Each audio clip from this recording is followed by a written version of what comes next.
सुप्रभात। पूजा सक्सेना का आप सभी को नमस्कार।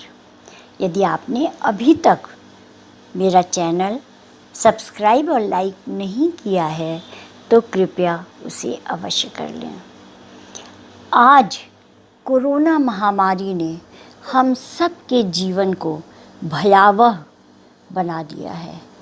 हम सब एक अजीब सी विह्वलता, एक अजीब सी उलझन से घिर गए हैं। आइए ईश्वर हमें क्या दिखाता है, इस पर ही थोड़ी चर्चा करते हैं और ईश्वर की कृपा हमारे ऊपर कैसे होती है, इस पर थोड़ी चर्चा करते हैं। हमारी ज़िंदगी में जब कुछ होता है तो हम सोचते हैं कि शायद हमारे करने से कुछ हो रहा है, और यह भूल जाते हैं कि जो कुछ भी हो रहा है वह प्रभु की दया और कृपा से हो रहा है।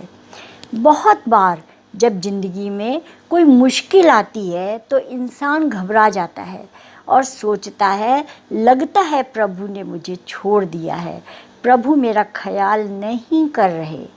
महापुरुष उस समय हमें समझाते हैं कि चाहे दिन ऐसे हों जो हमें अच्छे लगें और चाहे दिन ऐसे हों जो हमें बुरे लगें, सभी दिन प्रभु की दया से ही हमारी ज़िंदगी में आते हैं। ज़िंदगी में ऊंच नीच आनी ही है, क्योंकि हमारे अपने पुराने कर्मों के बारे में हमें कुछ मालूम नहीं होता है।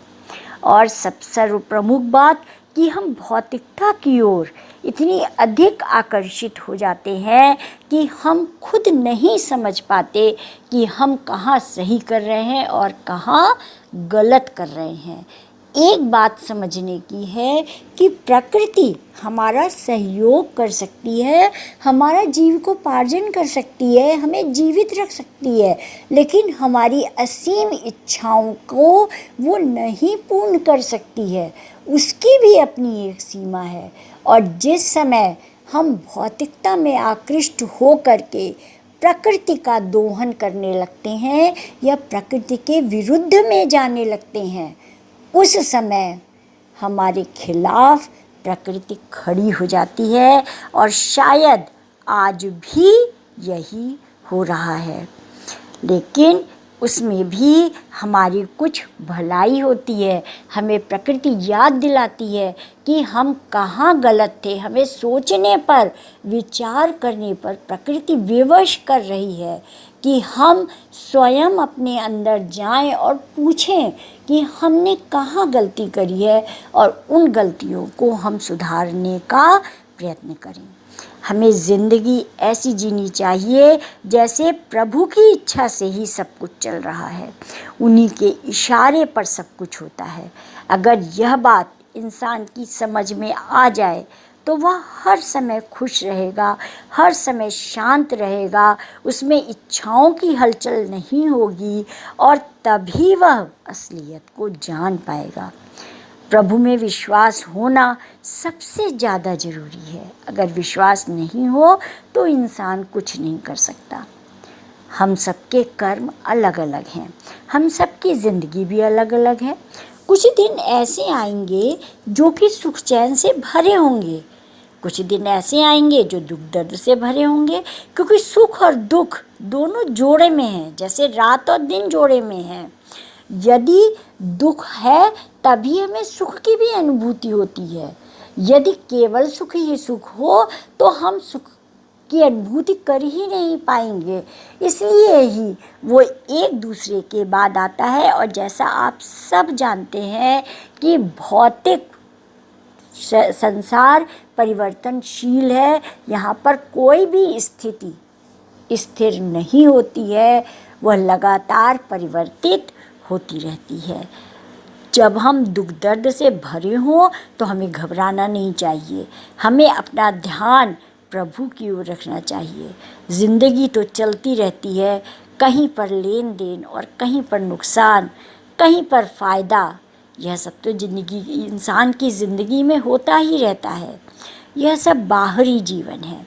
अगर अंदर से हमारा मिलाप प्रभु के साथ हो गया और हमारा संबंध प्रभु के साथ पक्का हो गया तो फिर बाहर की ऊंच नीच हमें परेशान नहीं कर पाती है।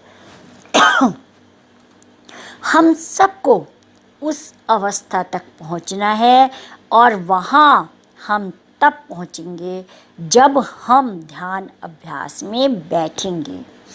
हम सब प्रभु को पा सकते हैं क्योंकि हम उन्हीं के अंश हैं। प्रभु हमारे बहुत करीब हैं, प्रभु हमारे भीतर हैं। हम सब उन्हीं का अंश हैं, हमारे अंग संग हैं। हमें सिर्फ ध्यान उनकी ओर देना है। जब हम प्रभु की ओर ध्यान देंगे तो फिर बाहरी दुनिया की हलचल हमें परेशान नहीं कर पाएगी। आज के वातावरण में प्रभु की ओर ध्यान लगाने का तात्पर्य ये है कि हम अपना तो ख्याल करें ही, अपने साथ अपने परिवार और समाज का भी ख्याल करें।